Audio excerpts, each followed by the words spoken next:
So here we are, not even a week later, on February 19th, stealing alcohol from the Norway Quick Stop. I am an American non-citizen national that's defined in the United States Code. And I do believe that underneath copyright, once my name is copyrighted through the Daily News, once I put that copyright on your paperwork, that's something called copyright impoundment.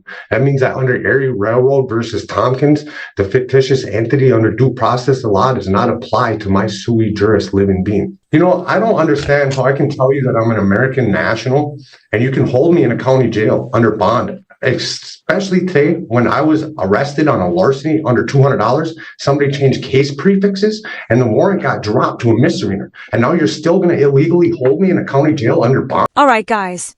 Today we've got a sovereign citizen back at it again. And somehow, this one managed to top his last appearance. Just 1 week after his previous court hearing, this guy gets released on bond and immediately decides it's a great idea to steal liquor from a quick stop. I mean, you can't make this up. Now he's right back in front of the same judge, who is very clearly done with his nonsense. And the way this judge handles the so-called sovereign genius is pure gold. So let me ask you, this guy violated his bond in less than a week. Do you think he deserves bond again? Or should he stay locked up where he can't raid convenience stores anymore? And if you enjoy content like this, don't forget to like and subscribe. Let's dive in. All right. People of the State of Michigan versus Drew James Peltola, files 247831SM and file 247819SM. Mr. Peltola appears from the Dickinson County Jail. Counsel the appellation known as Drew James Peltola appears before you as an entity. Hold on a minute. Just let me make the appearances, and I'm going to give you the floor, okay? In regard to the matter, Nancy Schaub is here as both his counsel on the underlying file on 247819SM, as well as the first bond violation. She's here as CAFA counsel on bond violation number 2 in this file, as well as a new file of 7831SM. Kristen Cass is here on behalf of the prosecutor's office. Drew Peltola, I'm going to give you an opportunity now to say whatever you want to say. Go ahead. Ma'am, I was trying to get a ride to court this morning. This bond violation. Wait, sir. I don't want you to talk about the underlying charges. I wanted you to say whatever you wanted to say. I thought you started to say some sovereign citizen information that you wanted to make a record of. I am an American non-citizen national that's defined in the United States Code. And I do believe that underneath copyright, once my name is copyrighted through the Daily News, once I put that copyright on your paperwork, that's something called copyright impoundment. That means that under Erie Railroad versus Tompkins, the fictitious entity under due process of law does not apply to my sui juris living being. So the sovereign citizen really just pulled out the "I copyrighted my name" card, like that's his golden ticket out of jail. Here's the thing. Sovereign citizens use this argument because they believe that if they copyright their name, the government suddenly isn't allowed to use it in court documents. They genuinely believe courts are secretly businesses, and by owning their name, they can opt out of the legal system entirely. It's all rooted in conspiracy theories about contracts, corruption, and fake authority. And let me be clear, this argument has been debunked over and over and over again. It's like trying to argue gravity doesn't exist just because you don't like falling down. Reality does not care. So now I'm wondering, is this guy just painfully ignorant, or does he actually believe this nonsense is going to save him? Because honestly, I can't tell. All right, is there anything else you'd like to state for the record concerning this issue then, Mr. Peltola? No, there's not, Your Honor. I would just like to be released again on a PR bond. You have expedition charges. I'm asking the courts to please release me on a PR bond again, and I'll continue to abide by court rules and stay off the drugs and try to maintain my court dates. All right. In regard to the matter, then, Mr. Peltola, I have an advice of rights and plea, and for the record, I will acknowledge your comments, your objections in respect to the court's jurisdiction and whatnot are noted for the record.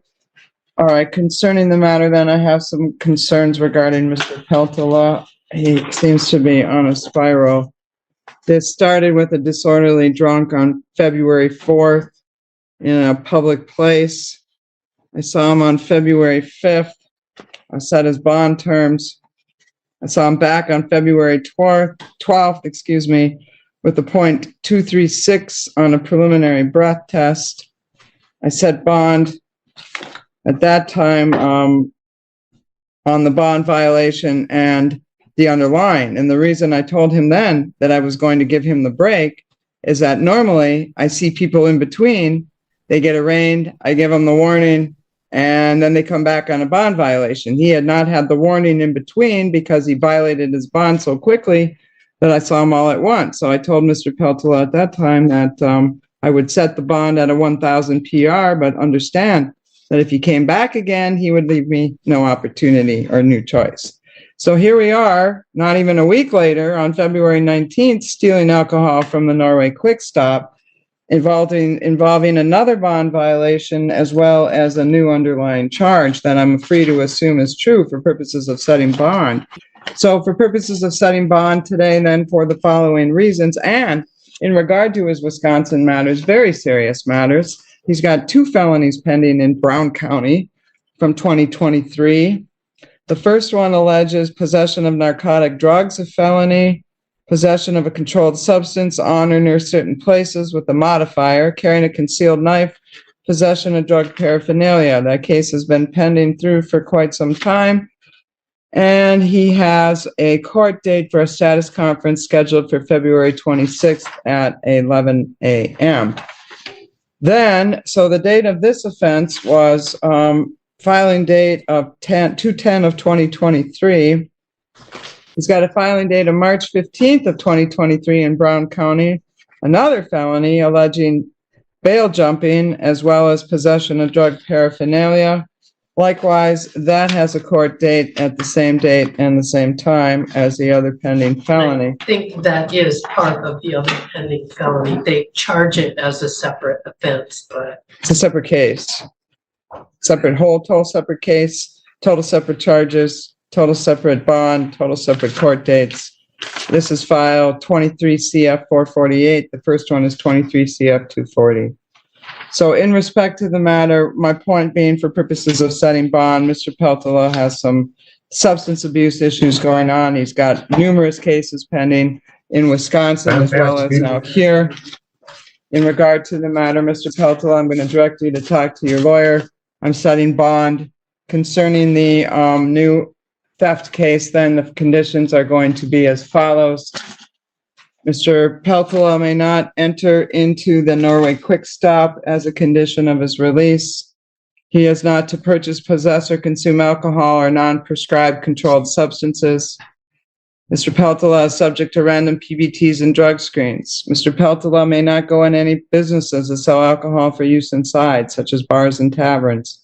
Recreational and medicinal marijuana use and possession are prohibited until or unless further order of the court. Conditioned on him signing that waiver of extradition, which I do have in the file, I will allow him to go back and forth to Wisconsin for purposes of court hearings and or meeting with his attorney. What I don't understand is why this judge hasn't completely thrown the book at this guy yet. This sovereign citizen has shown zero respect for the law. He violates bond, commits new crimes, and then walks into court acting like the rules don't apply to him. People like this are dangerous, not just because they break laws, but because they reject the entire idea of accountability. Letting someone like this out again and again is basically inviting them to go do it again. Or worse. Am I wrong here? Because honestly, I think this guy should be sitting in jail without access to bond. Do you guys agree? Should the judge finally put their foot down? Or am I missing something here? Let's jump back in. If in residency, he lives in Wisconsin. in residency, no, he lives in Vulcan, or he says Vulcan. Is that just your Bracket. mailing address? Yes, we can do it like that if you choose to. Well, where is your residency? My residency and my domicile is 1968 River Street. We can switch it with a mailing address to W43, the apartment 13 in Vulcan, Michigan. The address should be in there. It should be bracketed. Right, and that's apartment 13. You didn't put that on there though. Apartment 13? Yes, ma'am. And that's your mailing address though? Yes, but the problem is that building's not registered anywhere. I had to go to the post office and I had something mailed and they told me that my mail was being returned and because there's no actual mailboxes in the building. All right, so I got two issues I need to deal with here. One, do you live in Wisconsin? Do you have to go to Wisconsin for purposes of residency or just your court stuff? My mailing address, my residency, and my domicile are all registered at my mother's house. There was some unexplained events that I will not say out loud. I don't know where your mother's house is, Mr. Peltola. Ma'am. Address. River Street, Niagara, Wisconsin, 54151. My mailing address will be W45. That's the Norway, the Vulcan address. I can't remember that off the top of my head. All right. So in regard to bond, then condition on him signing a waiver of extradition, I'll allow him to go back and forth between Michigan and Wisconsin for residency, court appearances, meetings with his attorney. In regard to the matter, if you relocate for any reason, you must provide the court with an updated address and phone number within 7 days of any change. Concerning the amount of the bond on the new retail fraud, I'm going to set that at 1,000 cash surety, 10%. In regard to the newest bond violation, then, I'm finding for both of them, actually, I'm going to make a record based on the factors the court is required to consider under MCR 6.106, considering the frequency, the charges, the dates that I have mentioned, as well as the ongoing Wisconsin matter. I am finding that to release him on a personal recognizance bond would not adequately ensure public safety. In regard to the bond violation, concerning the matter, then I am going to set the bond violation at 2,500 cash surety, 10%. So, Mr. Peltola, those bonds are set. If you get out, you make sure to get in touch with your lawyer. If you're in custody, she'll be in touch with you. You may. Yes. You know, I don't understand how I can tell you that I'm an American national and you can hold me in a county jail under bond. Especially today, when I was arrested on a larceny under $200, somebody changed case prefixes and the warrant got dropped to a misdemeanor. And now you're still going to illegally hold me in a county jail under bond? Oh yeah, sure. Let's just drop all the charges. After all, this guy says he's an American nationalist. So clearly he knows more than the entire legal system, right? Let's just let him walk right out the door. Meanwhile, he's claiming the court is illegally holding him, while he's out here committing crimes like it's a full-time job. Make it make sense. Accountability simply does not exist in this guy's world. How are you going to scream about your rights while breaking the law every chance you get? Is this guy really this clueless? Or is he trying, very badly, to play the judge? Because I genuinely can't tell. All right, Mr. Peltola, I'm not going to argue with you. Your sovereign citizen has been noted for the record. In regard to the matter, you are under the order of the court. You're under the jurisdiction of the court. I decline to follow what your... Can I at least tell you, admit I was arrested on a larceny charge that was dropped through a case prefix, UN, all incoming evidence? Can I at least have you admit that in the court of law that you guys illegally kidnapped me again with a larceny through John Rod D. Clark, Norway Police Department? Can I just have you admit that once? No, Mr. Peltola, I don't even know what you're talking about. I will not admit that. Thank you to the jail. We are off the record on this matter. Honestly, this judge should have set his bond way higher. Let's be real.